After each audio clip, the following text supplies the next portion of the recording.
What is going on, guys? It's your buddy boy, Danny Meltzer, the king, or some may call me the prince because, my cousin's the fallen king and whatnot, but that's not about him. This is about the I Bet You Can't Film This challenge. This was a challenge that I laid out to the Pic Fed community a month prior to today. I came up with this challenge because I recognized something in the whole metalhead community for a while. There was something called I Bet You Can't Play This, with a bunch of heavy metal guitar players just shredding it out and challenging their friends to try and do the same. So I thought, what if we put this in a Pic Fed perspective? So, thus, the I Bet You Can't Film This challenge was born. I chose three optional matches to choose from in order to try and film between everybody in the Pic Fed community. Everybody could join, and we had a lot of entries, didn't we, Luke? Oh yeah, by the way, I got my guest right here, Luke from G97 Figures, JCW. How you doing, my man? Yeah, we just went through a little marathon here of watching matches, and we've picked out the top five. Yeah, top five. Top five out of so many. We could, if we had the chance to, we would put all of them in this video, but we can't. So we chose the five best. So here we go. Number 5, bottom of the list, goes to IMG Final Hour. This match was interesting, to say the least. This went on the bottom of the list because there are a few things to work on here, as my buddy Luke will tell you. He was more in charge of looking at things through a production perspective, since this guy makes the big bucks, I guess, in the YouTube community, in the YouTube algorithms and whatnot. He knows how to make something look good, as long as Stage Creator, but Stage Creator isn't here. It's just me and my buddy Luke here. So Luke, just lay out your thought process when watching this particular matchup, if you please. Yeah, so with the production, I always looked at, lighting, like the arena and stuff like that. And, this arena, this is not like us trying to be mean. It's just going to be like a little bit of advice.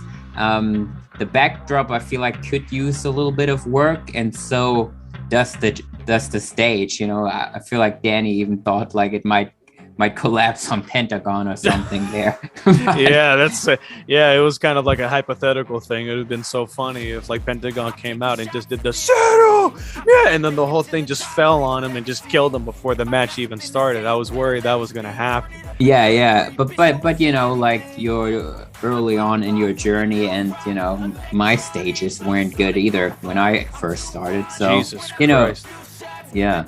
I can't tell you how bad mine was. I literally had, first starting out, my first match I ever filmed and put on YouTube was AJ Styles versus Bane. It was literally just a ring on my bed. So don't feel bad. We're not roasting you, bro. We know it's part of the process. You're a lot more higher than I was at your point in time in regards to the Pic Fed career, if you can even call it that, I guess. But man, just look up, chin up. As far as production goes, but as far as match quality, that's where my department lies in. That's what I was in charge of. And as far as match quality, interesting choices were made. I felt like a lot of people made these certain wrestlers do things that I've never seen them do in a match before.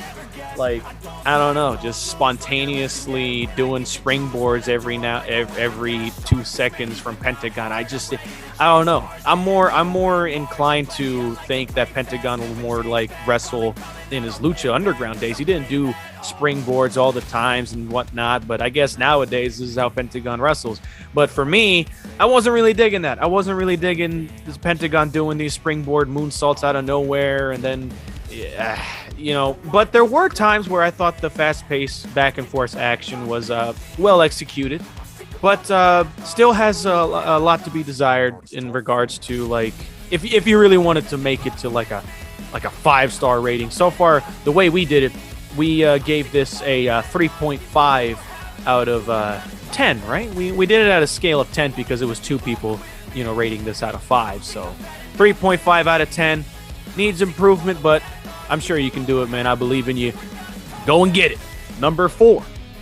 Second to the bottom of the list, we have EWC Figs.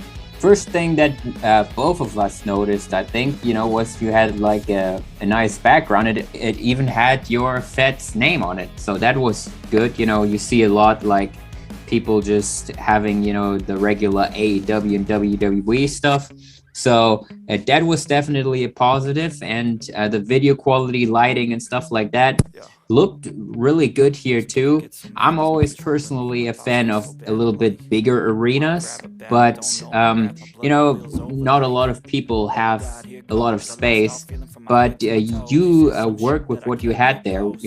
We have some figure rows as fans set up behind the rings, which I like. I never liked just a plain wall behind the ring. That kind of looks weird. But yeah, once you get more space or something, I feel like you could make the arena even better. But for production wise, I thought this was a very well done thing. Oh, yes, for sure. For me, I believe quite the opposite, honestly. I think wrestling works best when it's in smaller venues. I don't know. I just like that compact feeling.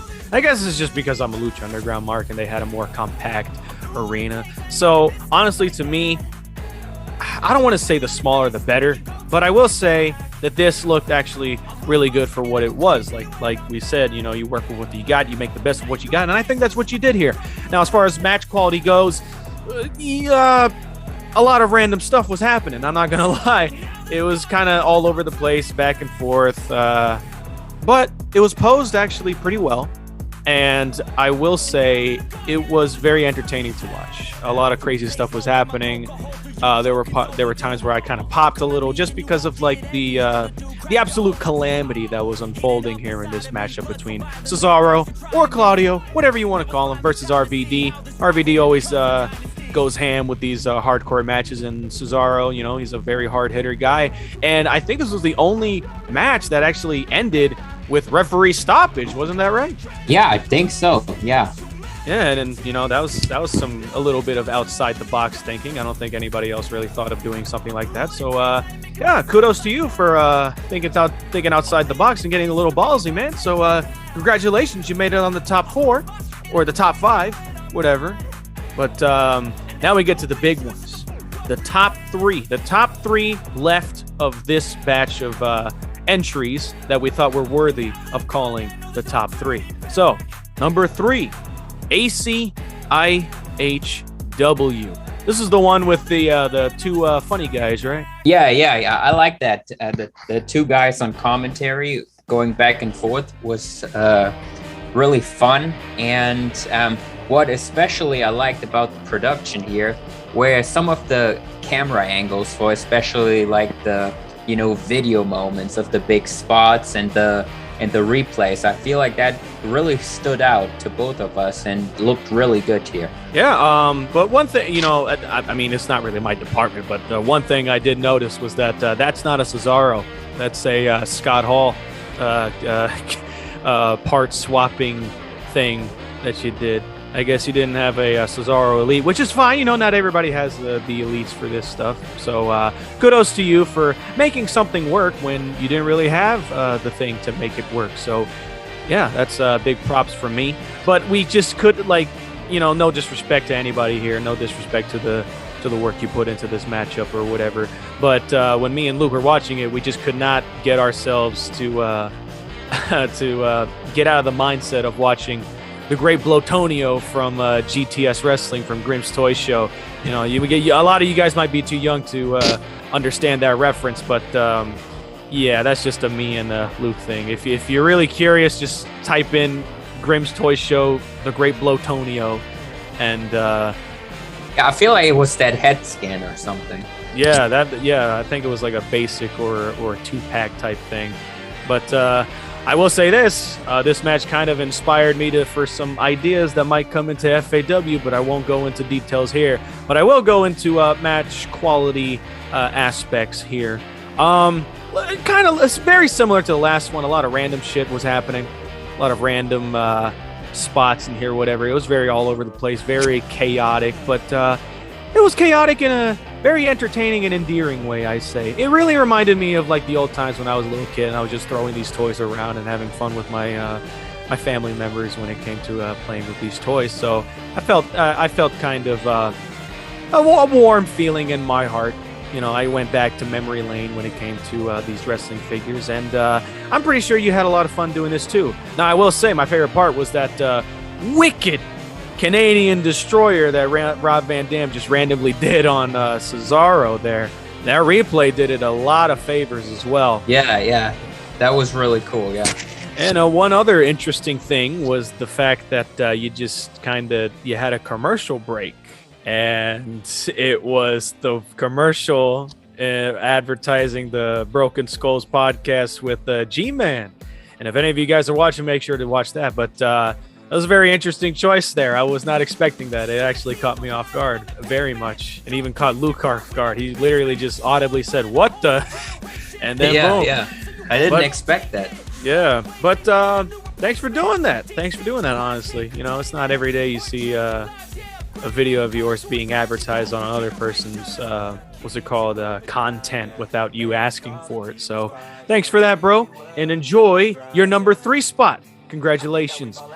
And the number 3 spot already gets the prize, right? Oh yes, number 3, you get the bronze medal. I will follow you on Instagram and shout you out, even though I'm already kind of doing that right now. Follow ACIHW on Instagram for more of his wrestling content. I kind of drew a blank there. I drew a brain fart. But yeah, heed my words. Heed the words of the great Danny Meltzer. Go follow ACIHW right now. Pause the video right now and go do it.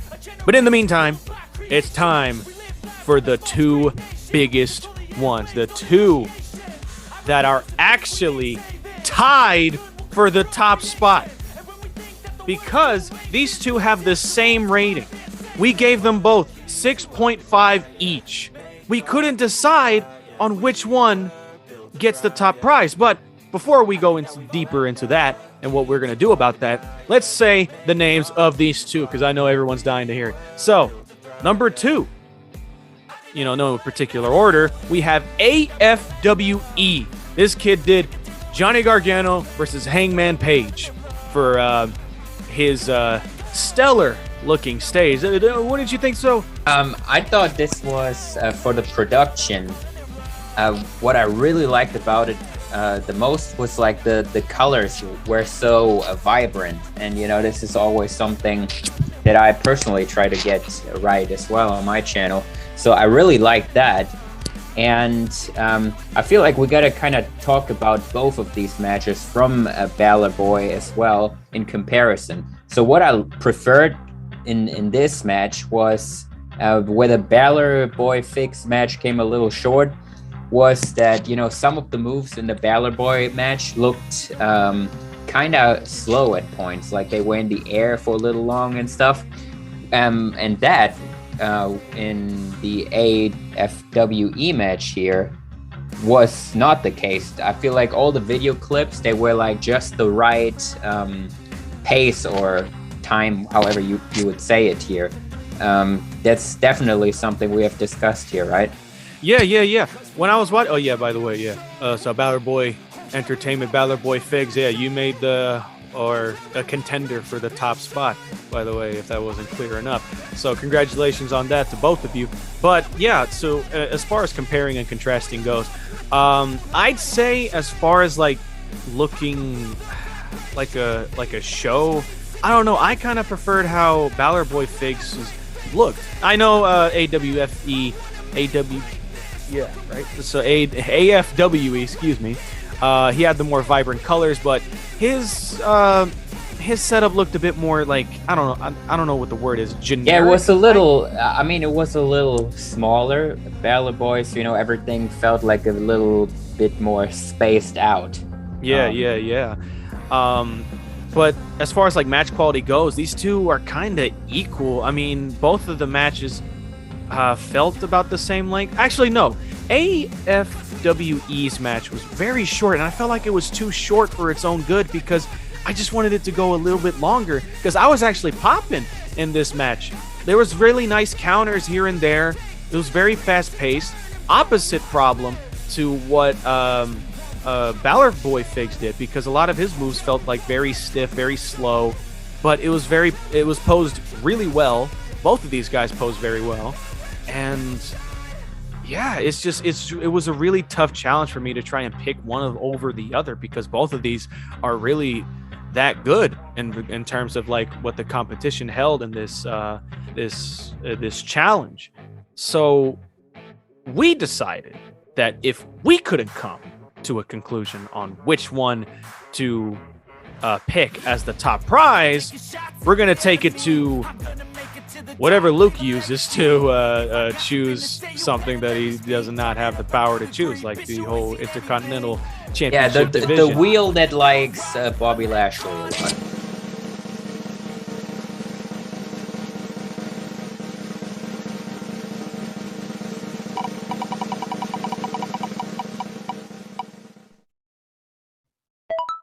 And would you look at that? It looks like Balor Boy Figs is the winner of this first ever I Bet You Can't Film This challenge. Congratulations, kid. You just won a free custom of your choice made by Angelo himself, the legend, the master in the making. Or not the making, he is the master, bitch.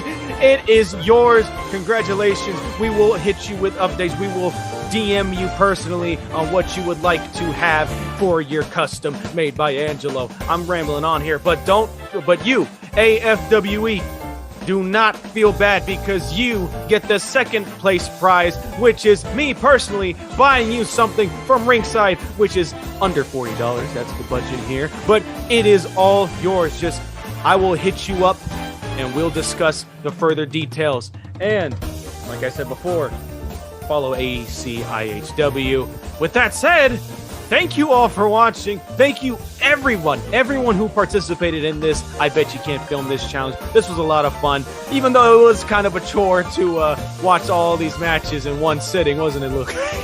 A little bit, but we got through it, and now we recorded this video, and we got some great winners out here, which you're gonna give up your free custom to give to them. So, or to Balor Boy. So yeah, great stuff here today. Great stuff. Thank you for joining me, Luke. It was quite literally kind of impossible to do this without you. So yeah, big thanks to Luke. Big shout out to Luke from GCW. Extreme Rules is still in the process of being made. Don't worry, my cousin G-Man's about to beat the fuck out of Will Ospreay. And with that, I bid you all adieu. Thanks for coming. Thanks for participating. There might be another challenge soon enough. You never know. But right now, it is time to say goodbye. Bye-bye.